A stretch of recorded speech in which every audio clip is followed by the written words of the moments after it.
Hi, welcome back as we walk through the series of videos about creating value in a project. In the previous video, I talked about the definition of value, about what is business value, that it's why we're doing the project. And we talked about value from the perspective of our different stakeholders. And then, do we receive value only at the end of the project?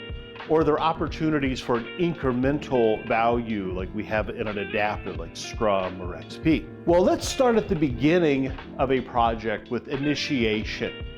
Project initiation is how we actually launch the project, the formal launch on our journey to realize value. Well, all projects should begin with a project charter. The project charter authorizes the project to exist in the organization. It authorizes the project manager to act on behalf of the project sponsor. That the project manager, to some extent, is a proxy for the sponsor as to why we're doing this project or how we are obtaining the business value. So the project manager is responsible for the success or failure of the project. Now, certainly not solely responsible. There are lots of people that are involved that we'll talk about coming up. But here in initiation, the project charter identifies the project manager, identifies the high-level objectives of this project and why we're doing this project, the business value. So the project charter,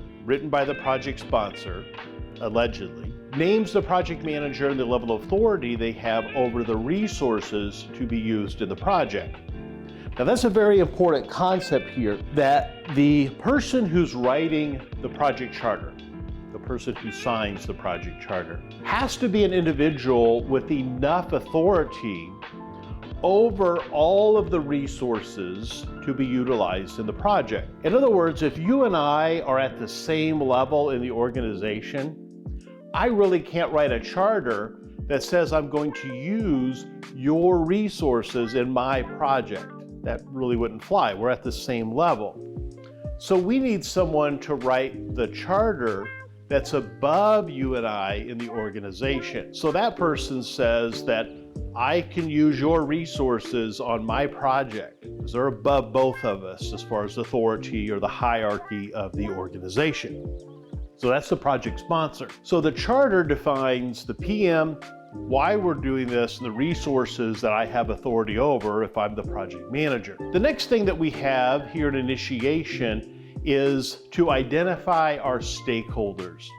When we think about identifying our stakeholders, we first have to know, well, what is a stakeholder? A stakeholder is anyone that is affected by the project and anyone who may affect the project. So the project manager is a stakeholder.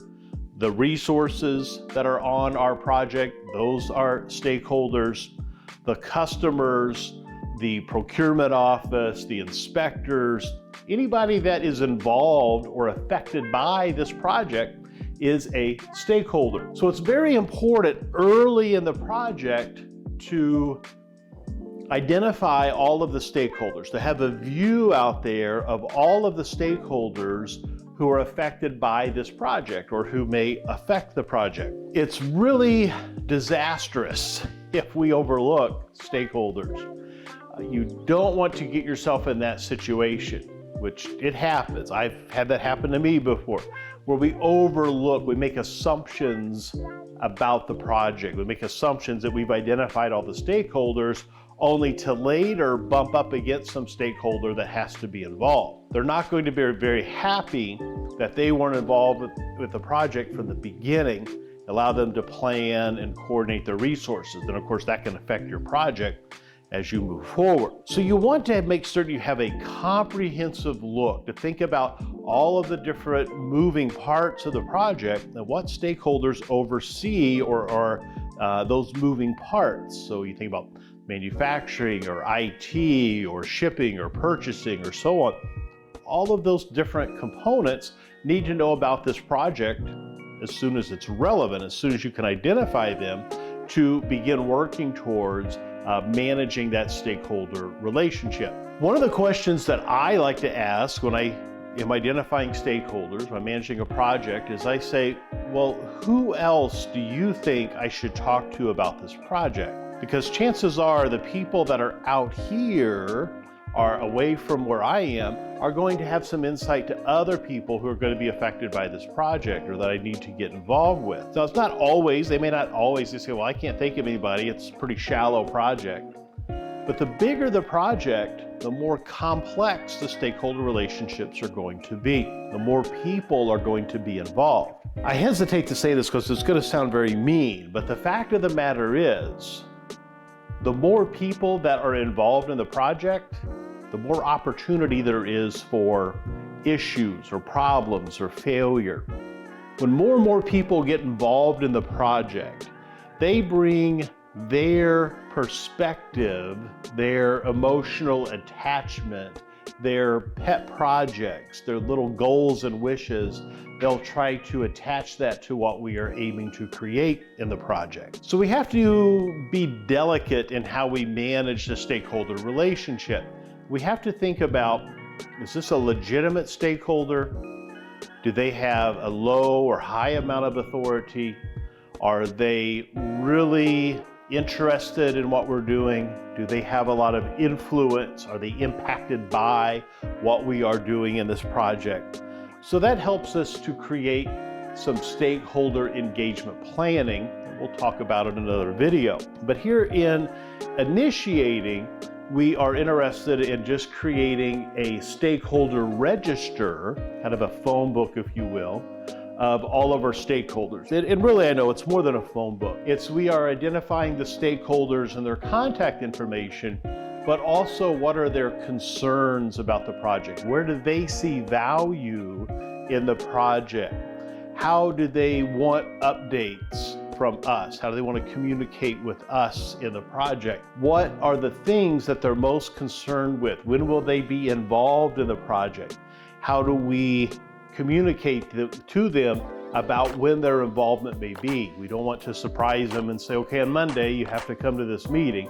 We give some warning about when they're going to be involved in our project work. So there's lots of things that we have to do here when it comes to stakeholder identification, because there's also, it bleeds over a little bit into planning. So early in the project, we have the charter and we have stakeholder identification.